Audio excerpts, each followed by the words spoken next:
It is time for our quad annually. It hasn't even been out that long. Yeah. Update on Claw. This is the Yes. Wildbow story. Claw. We've talked about Wildbow here before, once or twice. Yeah, and I think I talked about it briefly around the time like it like You started. did. You gave us like a first impressions. Yeah, it was like a quickie, so there's been time to like sit with it, and I am very proud to announce that Wildbow is back. Oh baby. Oh yeah, dude. Here's the thing. The pacing of the story is fantastic, and with Wildbow, I feel like there's kind of two different authors. There's like the old Wildbow and the new one, where the old one was a lot more fast paced. You know, the characters never get a break, and you know the newer stories, it's less fast paced than that. There's a lot more slow moments where kind of deep diving into the characters more, which for me sometimes I didn't like it as much as the older books like Worm and Pack, just because I like that fast pace. Yeah. This book really just feels like the best of both. Ooh. It's so good. Um, the premise is this is Wildbow's Breaking Bad, basically.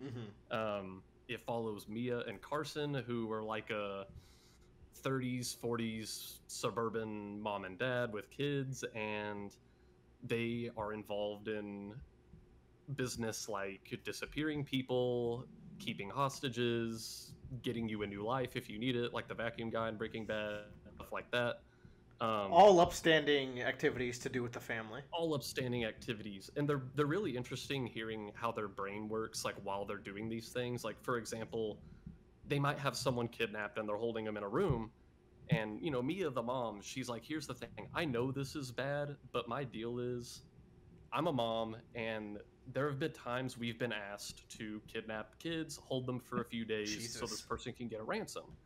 And she's like, if I wasn't doing this, someone else would be, and those other people are not parents. One of the kids we kidnapped didn't even know they were kidnapped while they were here for the whole week. So she's like, I just know, I'm going to take care of them. So there's a lot of like internal justifications for the things they do, and sometimes they get a little terrifying. The stuff these characters are comfortable doing, which I mean, Wildbow protagonist. Yeah. And then I shot blank. Yeah. You know how they So do. here's the thing, though, is I was going through the first arc, and I'm like, this is good. Like it starts out great, but I'm like, there's no way it's just a crime story. Like there's a million stuff out here like this, and I know Wildbow, and I know there's something else cooking here. Um, and oh my god, there was. So Oh. this might be spoilers just for the end of arc one, but oh my Dude, god, it was a tease me. Tease bombshell and me. it got me hooked. So one thing we had known about the main character up to this point is that sometime in her past she had had a fall. The fall caused her a lot of brain damage. I think she was even in a coma for a little bit, and when she woke up, she forgot everything. And when I say everything, it even means stuff like ABCs, how to brush your teeth, like everything. So she kind of had to rebuild her life from start. She spent a long time being alienated from people because she's like, I talked like a caveman. But she and the other people around her realized it actually ended up really good at learning and doing a lot of things that other people can't, because she had to like literally teach herself step by step on how to do things like brush her teeth. And so she views things from a different angle than most people, but she is very bizarre. She's a very paranoid person. Anyone in her neighborhood, she could just pull up her laptop, look out of their doorbell camera if she wanted to, and she does whenever she doesn't have anything else to do. Their house is loaded with lethal traps. Um, Very paranoid person. But here's what was crazy.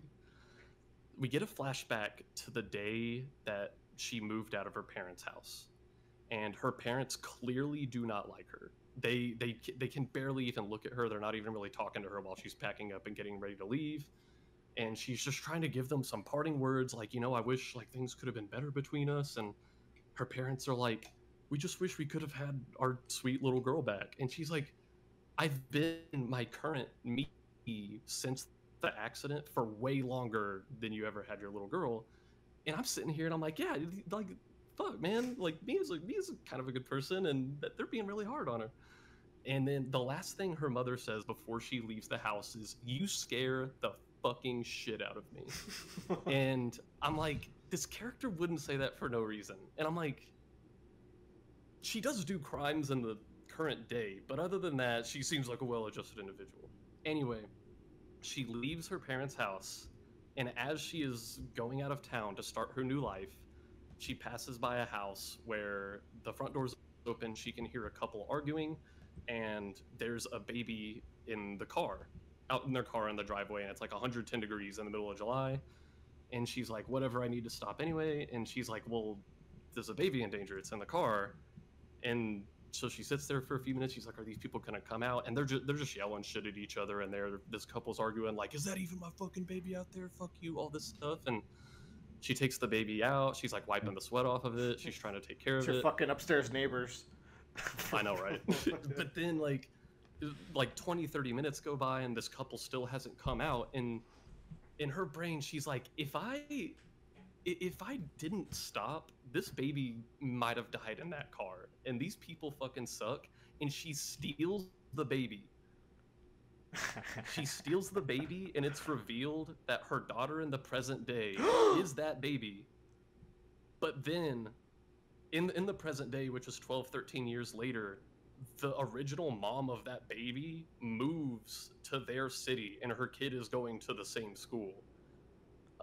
Juicy. It's really wild. It's very juicy, and Mia ends up in a conversation with this mom just because all the parents are standing outside picking up kids, and they get roped into a conversation, and the lady's like, oh, so which one's yours? And she's like, she's not around right now. But oh my god, it's just and it's wild because that conversation right there ended up being considerably more nerve-wracking than all of the literal life or death stuff that came right before it, which I thought was awesome. And that conversation, and here's the thing, that mom who had her baby stolen after Mia stole it, it became a big national story. Like, everybody in their version of the United States knows this woman, and she was the lady who left her baby alone and let her baby get stolen. She has pretty much never had anyone be nice to her after that day because they just view her as this irresponsible mom. And Mia's like, she was. Fuck her. But here's the thing. As they're leaving that conversation, Mia's like, I'm sorry you lost your daughter. And that lady is like, I did not lose my daughter. She was taken from me. And she is very clearly determined to find this daughter and get her back. So on top of all the crime stuff going on, there's also that in the background. It is fantastic, dude. And they were roommates.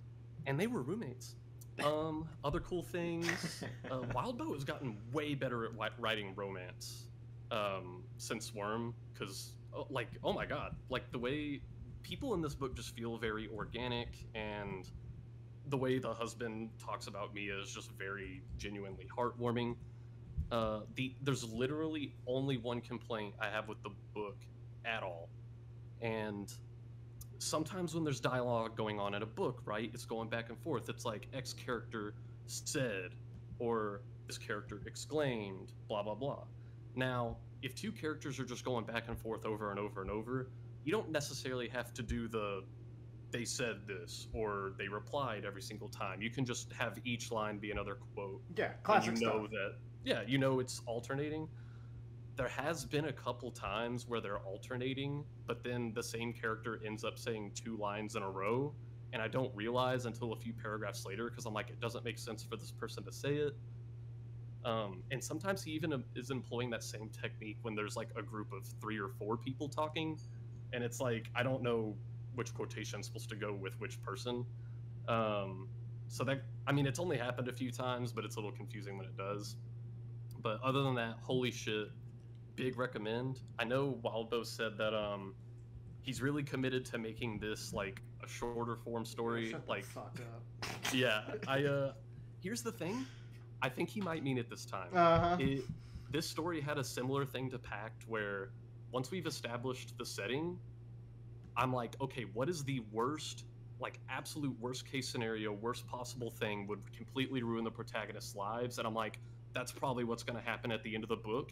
it actually happens like really early on, and I'm like, holy shit, okay, Now, what are we doing now? can I go ahead and say that in arc 9 of 16 of Pact, the worst possible thing that could happen to any existence happens to the main characters? It's like the story goes on for 7 more arcs after that happens to Blake. So That's the thing. I'm really hoping he doesn't pull a Wildbow and drag it out for 17 arcs. When you were explaining it, I was like, this would be a fantastic screenplay, but it's gonna be at least 6 arcs. So, and he doesn't like condensing or changing anything, so I can't see that happening.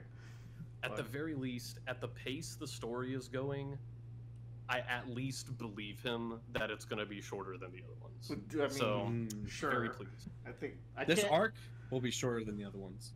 I can't see it being less than like 5 or 6, which is still like pretty meaty. I think he said he estimated it at like 6, which means it'll probably be like 8 or 9. It's 8 or 9. Okay. Or 30. Okay. This dude would suck as a project manager. Oh yeah. Just like that's why he works for this himself. guy needs to get scoped. Hey, put some credit on the GOAT's name. That guy's out. He sticks to his schedule, as far as I understand, and pretty much never delays. Right, Bradley? Like maybe this was pretty good. He's writing essentially like almost a Harry Potter book a month, and he consistently puts out a chapter every week on the same 2 days. And to be fair, some of that stuff I complained about with like the dialogue or the conversation. Anytime he posts a chapter, there's always a thread with like typos or like stuff that wasn't clear in the text, and he does go back and eventually edit them. So I don't know, maybe it was just like I was reading it right. So I have to ask my Willer question. There's no audiobook for this, is there? There is not. I don't believe there is. Okay, and when they pick it up, I hope it goes more Pact and even Worm as opposed to Pale audiobook, because I have some issues there. But anyways, beggars cannot be choosers. So I'm just a complainer at the end. At the very least, very pleasantly surprised. Nice. Actually, I don't even know if I'm surprised. I mean, it's just pleasant. I'm glad. It's Wildbow. He knows how to fucking get shit done.